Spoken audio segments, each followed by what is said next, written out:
2025 has become the year the motorcycle market went off a cliff. Legendary brands are scrambling to hold their ground as prices soar and buyers disappear. Financing rates are brutal, repossessions are piling up, and nearly 120 dealerships have already folded under the weight of unsold bikes and mounting floor plan debt. Deepest collapse in decades, no exaggeration.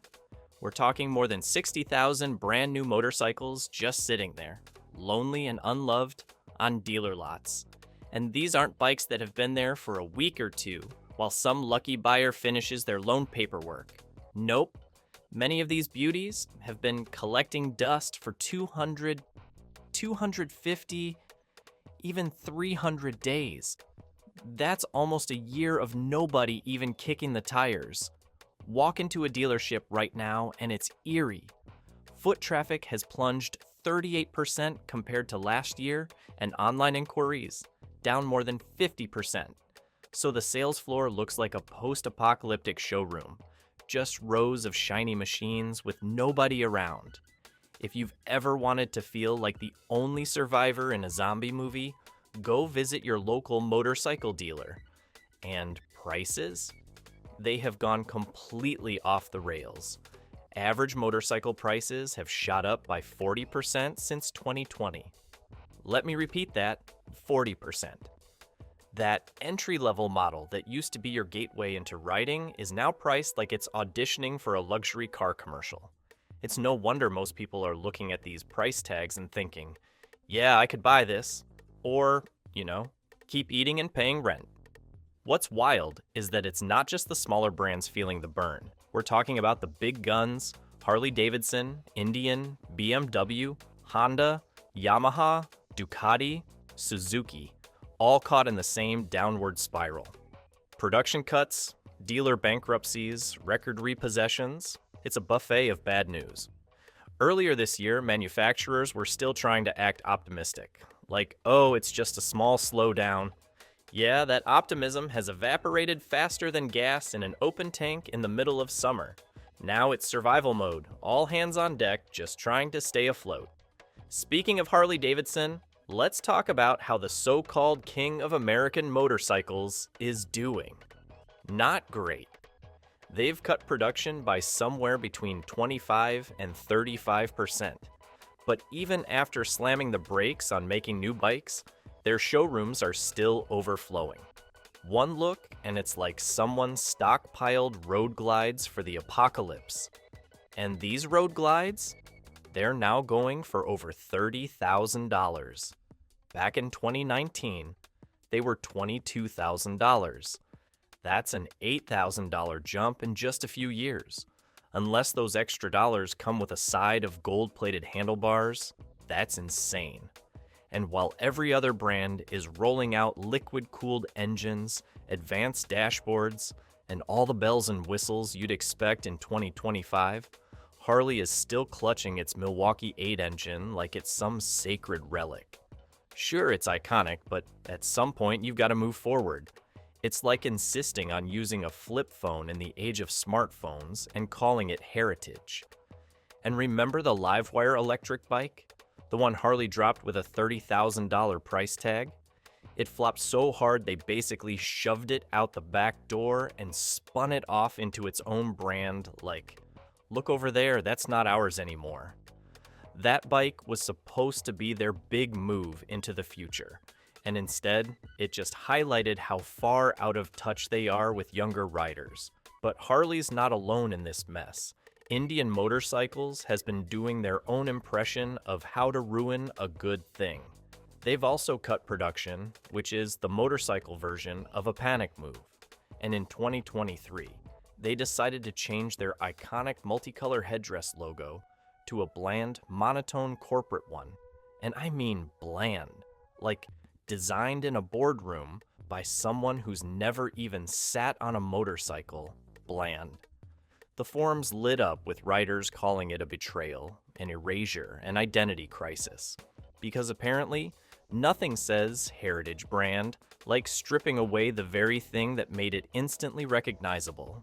On top of that, Indian's dealer network is thin, and that's being generous. break down on the road with an Indian, and good luck finding a certified mechanic, or even the parts you need without going on some cross-country scavenger hunt. It's not exactly reassuring when the brand's reliability is being undermined by a game of guess which state has the part you need. Now let's look at the luxury and premium players, because apparently, high-end isn't immune to crashing and burning. BMW, for example, is seeing its prized GS Adventure Series start at $22,500 to $28,000. And that's just the starting price. Add a few features, and you're basically buying a mid-tier car. But here's the kicker. These bikes are still sitting unsold for 200 plus days, even after dealers are knocking $5,000 to $8,000 off MSRP. And for the people who bought one in 2023 or 2024, the bad news just keeps on coming. They've watched their bikes lose 30% of their value in less than 2 years, all while still paying interest rates above 9% if they financed. That's like paying full price for a steak dinner and getting served a microwave burger.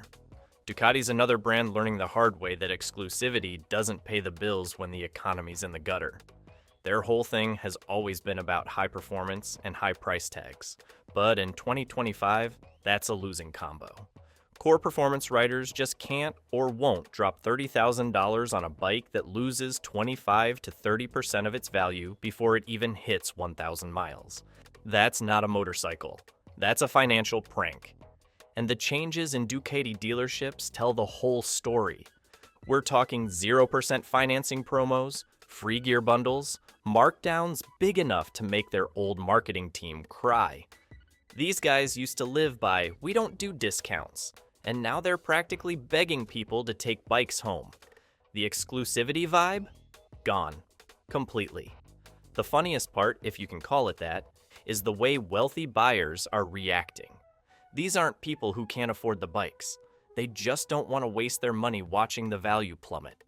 They're playing the waiting game, holding off for another 2 to 6 months, because they're expecting prices to drop by another $2,000 to $6,000. And honestly, they're probably right. So there you have it. Dealerships that look like ghost towns, prices that have gone from ouch to you've got to be kidding me. Iconic brands stumbling over their own identities, luxury models gathering dust even after huge discounts, and buyers, both average riders and the wealthy ones, deciding they'd rather just sit back and watch the market sink further before making a move. It's not a great time to be selling motorcycles in America, but if you're on the buying side and you've got patience, this is like watching the world's slowest auction, where the price keeps dropping and you just have to wait for the right moment to raise your hand.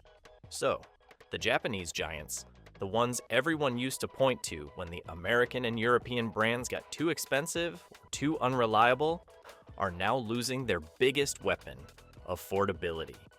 Take Honda's Africa Twin. This bike used to be a go-to for adventure riders who wanted capability without selling a kidney. Back in the day, $13,300 got you a fresh one, ready to eat up highways and dirt trails alike. Now, you're looking at north of $16,000 before you even start talking about accessories or fees. That magic value proposition Honda built its name on? Gone. Completely gone. And here's the real kicker. Even the people who want to buy can't get approved half the time. Honda's bread and butter entry buyers, the folks who would stretch a little to grab a dependable ride, are getting destroyed by interest rates. We're talking 9 to 11% for new bikes, and a disgusting 12 to 15% for used ones. That means your budget bike could have you paying luxury level interest for something that's already a few years old. Now over at Yamaha, the situation is just as depressing. These guys used to own that perfect middle ground, not too expensive, not too stripped down. Solid bikes like the MT series and their adventure lineup had that sweet balance of power, reliability, and price. But right now, even with those same solid features, sales are flat. Why?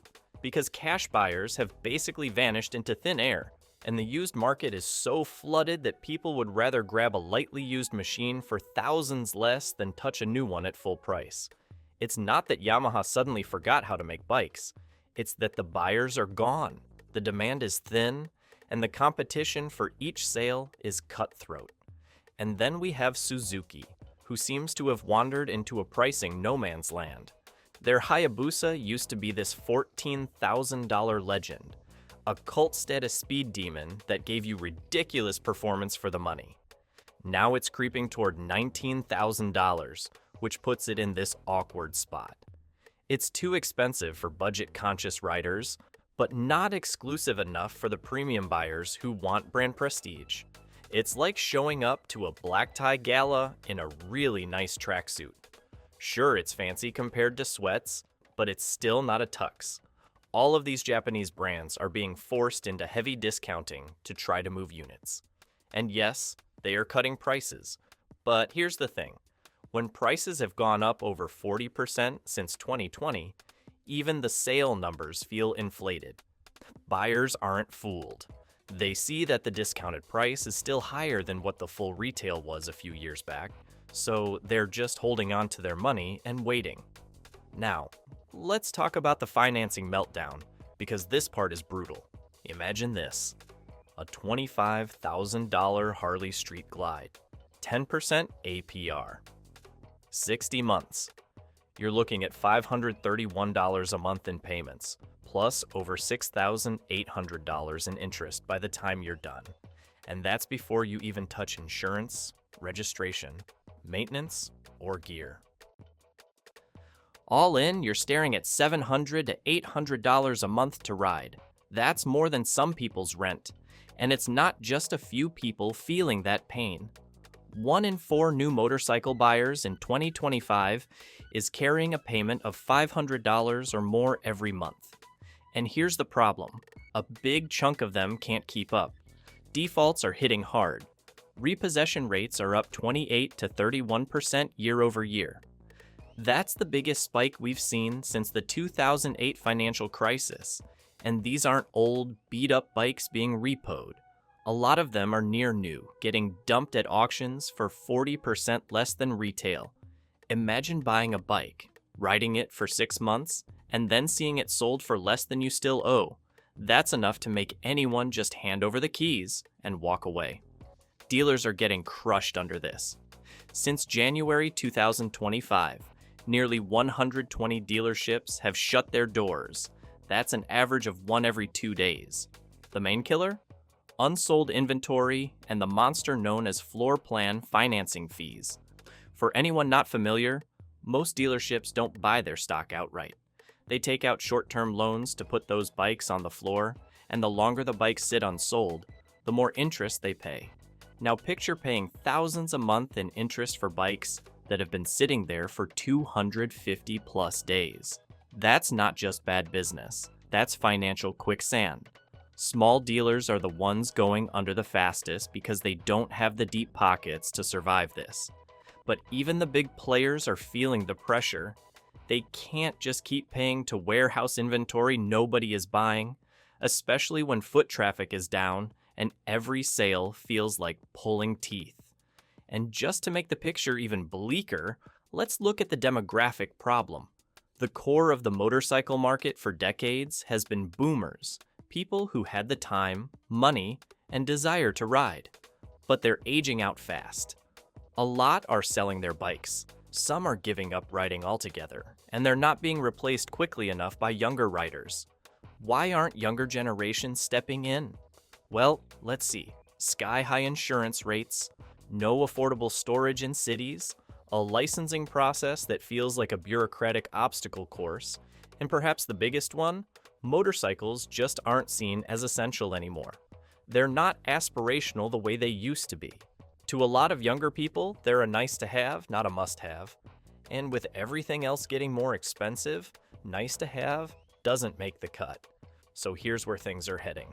Inventory levels are probably going to keep climbing through late 2025. We'll see bigger discounts, 0% financing offers, and free add-ons, luggage, windshields, gear, all thrown in just to close deals. But even that's not guaranteed to move the needle much.